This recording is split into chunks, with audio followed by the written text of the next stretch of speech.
നീ പോമോനെ വിജയ, time is over, കാണികളെ കയ്യിലെടുത്ത രേവന്ത് റെഡ്ഡി. നീ പോമോനെ വിജയ മോഹൻലാൽ സിനിമയിലെ മാസ് ഡയലോഗുമായി തിരുവനന്തപുരത്തെ തെരഞ്ഞെടുപ്പ് പ്രചാരണത്തിൽ ആവേശമായി തെലങ്കാന മുഖ്യമന്ത്രി രേവന്ത് റെഡ്ഡി. നേമത്തെ സ്ഥാനാർത്ഥി KS ശബരിനാഥിനൊപ്പം നടത്തിയ റോഡ് ഷോയിലായിരുന്നു മലയാളത്തിൽ രേവന്തിന്റെ മാസ് ഡയലോഗ്. പിണറായി വിജയന്റെ എക്സ്പയറി ഡേറ്റ് കഴിഞ്ഞുവെന്നും കേരളത്തിൽ UDF അധികാരത്തിൽ വരുമെന്നും രേവന്ത് റെഡ്ഡി പറഞ്ഞു. പിണറായി വിജയനും നരേന്ദ്രമോദിയും സഹോദരന്മാരാണ്. ഇവർ രണ്ടുപേരും ചേർന്ന കേരളത്തെ നശിപ്പിച്ചു. മോദി സഹോദരന്മാരെ ഒരു പാഠം പഠിപ്പിക്കണം. പിണറായിക്ക് വോട്ട് ചെയ്യുന്നത് ഡൽഹിയിലിരിക്കുന്ന മോദിക്ക് വോട്ട് ചെയ്യുന്നതിന് തുല്യമാണ്. അവർ തമ്മിൽ ഒരു വ്യത്യാസവുമില്ല. കേരളത്തിൽ രാഹുൽ ഗാന്ധിയും കോൺഗ്രസും ജയിക്കുന്നത് അവർ ആഗ്രഹിക്കുന്നില്ലെന്നും പരസ്പരം വോട്ട് കൈമാറാനാണ് ഇരു കൂട്ടരും ശ്രമിക്കുന്നതെന്നും രേവന്ത് റെഡ്ഡി പറഞ്ഞു. നേമം നിയോജക മണ്ഡലത്തിലെ പൂന്തുറയിൽ നടന്ന റോഡ് ഷോയിൽ AICC ജനറൽ സെക്രട്ടറി ദീപാദാസ് മുൻഷിയും പങ്കെടുത്തു. ഇതിനിടയിൽ നേമത്തെ ഇടതുപക്ഷം ആവശ്യപ്പെട്ടിട്ടാണ് പിന്തുണ നൽകിയതെന്ന SDPI മത്സരക്കളം കലങ്ങി മറിയുന്നു. സംസ്ഥാനമാകെ ഉറ്റുനോക്കുന്ന നിയമമണ്ഡലത്തിലെ മത്സരം SDPI ഇടപെടലോടെ കലങ്ങിമറിയുന്നു. ഇടതുപക്ഷം ആവശ്യപ്പെട്ടിട്ടാണ് പിന്തുണ നൽകിയതെന്ന SDPI പരസ്യമായി സമ്മതിച്ചത് രാഷ്ട്രീയ വിവാദവുമായി കഴിഞ്ഞു. SDPIയോട് പിന്തുണ ആവശ്യപ്പെട്ടിട്ടില്ലെന്ന മുഖ്യമന്ത്രി പിണറായി വിജയൻ പറഞ്ഞതിന് പിന്നാലെയാണ് CPM പ്രാദേശിക നേതൃത്വം പിന്തുണ തേടിയെന്ന് SDPI സംസ്ഥാന പ്രസിഡന്റ് CPA ലത്തീഫ് വെളിപ്പെടുത്തിയത്. നാമനിർദ്ദേശ പത്രിക സമർപ്പണം മുതൽ തന്നെ 3 സ്ഥാനാർത്ഥികളും തമ്മിൽ നടക്കുന്ന വാഗ്വാദങ്ങളും വെല്ലുവിളികളും ഇതോടെ അന്തിമഘട്ടത്തിലേക്ക് കടന്നു. പ്രവചനാതീതമായ കടുത്ത മത്സരം നടക്കുന്ന നേമത്തെ വോട്ടർമാരെ പുതിയ വിവാദം എങ്ങനെയൊക്കെ സ്വാധീനിക്കാമെന്ന കണക്കുകൂട്ടലിലാണ് മുന്നണികൾ. നേമത്ത് SDPIക്ക് നിർണായകമായ വോട്ട് ബാങ്കുണ്ട്.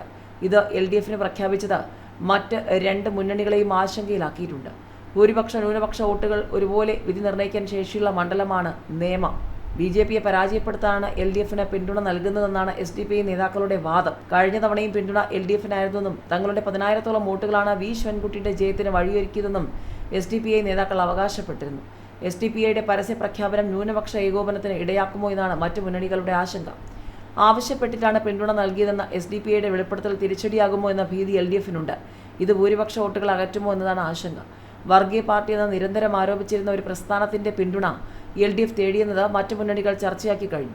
10 കൊല്ലം മുൻപ് എല്ലാം ശരിയാകുമെന്ന് പറഞ്ഞ പാർട്ടി ഇന്ന് ജയിക്കാൻ SDPIയുടെ കാല് പിടിക്കുന്നുവെന്ന ആരോപണവുമായി BJP സ്ഥാനാർത്ഥി രാജീവ് ചന്ദ്രശേഖർ രംഗത്തെത്തി. LDFന് അനുകൂലമായി ന്യൂനപക്ഷ വോട്ടുകളുടെ ഏകോപനം ഉണ്ടായതാണ് കഴിഞ്ഞ തവണ BJPക്ക് തിരിച്ചടിയായത്. 2016-ൽ O രാജഗോപാൽ നേമത്ത് താമര വിരിയിച്ചപ്പോൾ പാർട്ടി വോട്ടുകൾക്ക് പുറമെ നിഷ്പക്ഷ വോട്ടുകളും ലഭിച്ചിരുന്നു. ഈ വോട്ടുകളിലാണ് ഇത്തവണയും BJPയുടെ കണ്ണ്. പരമാവധി ഭൂരിപക്ഷ വോട്ടുകൾ സമാഹരിക്കുന്നതിനൊപ്പം ഒരു വിഭാഗം ന്യൂനപക്ഷ വോട്ടുകളും BJP ലക്ഷ്യമിടുന്നുണ്ട്. SDPI പിന്തുണ പ്രചാരണായുധമാക്കിയാൽ ഭൂരിപക്ഷ വോട്ടുകളിൽ ഏകോപനം ഉണ്ടാകുമെന്നാണ് BJPയുടെ പ്രതീക്ഷ. സ്ഥാനാർത്ഥിയായി KS ശബരിനാഥൻ എത്തിയതോടെ കോൺഗ്രസ് വോട്ടുകൾ ചോരാതെ സ്വന്തം പെട്ടിയിലേക്ക് തന്നെ എത്തും. മുൻപ് ഘടകകക്ഷി സ്ഥാനാർത്ഥികൾ മത്സരിച്ചപ്പോഴാണ് കോൺഗ്രസിൽ നിന്നുള്ള ഒരു വിഭാഗം വോട്ടുകൾ BJPയിലേക്ക് പോയത്.